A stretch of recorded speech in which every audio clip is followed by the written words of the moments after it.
Majelis Hakim yang mulia, saya berkali-kali diinsinuasi, dituduh secara langsung maupun tidak langsung oleh saudara pengadu. Apa tuduhannya? Saya dituduh sebagai bagian dari masyarakat sipil yang berkumpul dan berlembaga, dilindungi dan dikendalikan oleh pihak asing. Tidak ada kejelasan dalam hal apa saya dilindungi atau bahkan dikendalikan oleh pihak asing tersebut. Ihwal siapa dan pihak mana yang disebut asing tersebut juga gelap belaka. Saya melihat upaya tersebut sebagai upaya mendelegitimasi upaya-upaya advokasi saya, sekaligus menempatkan dan membingkai saya sebagai orang yang tidak nasionalis, tidak mencintai Indonesia. Itulah retorika usang yang jamak dilakukan politikus di negara manapun ketika mendengar gelombang kritik dari masyarakat sipil. Dengan mengasosiasikan saya dengan asing, saya dengan mudah akan dilihat sebagai musuh negara. Tapi Majelis Hakim, pagi ini di sini saya harus tegaskan bahwa saya tidak memusuhi negara dan pemerintahannya.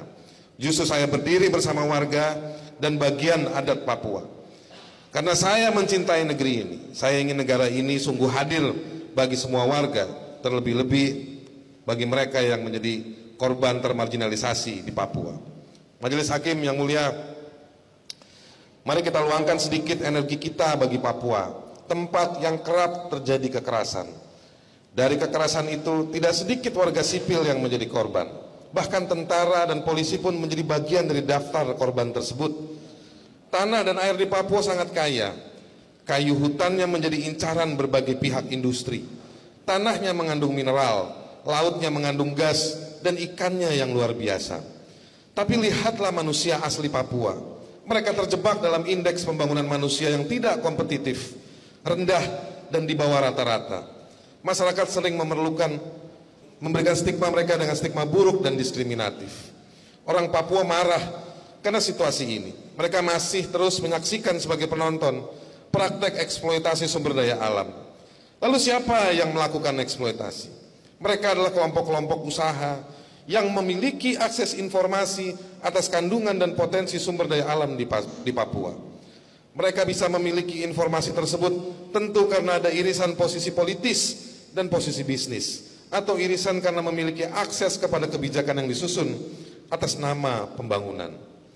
Proses kebijakan-kebijakan tersebut merupakan otoritas pemerintahan pusat. Porsi kebijakan daerah juga ada, akan tetapi hanya dikuasai oleh elit kecil di Papua.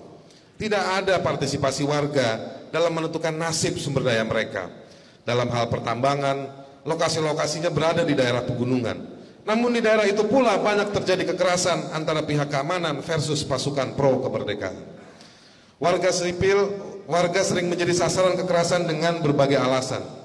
Pengungsian juga tidak terhindari. Menariknya, sejumlah daerah tersebut juga merupakan daerah pertambangan emas.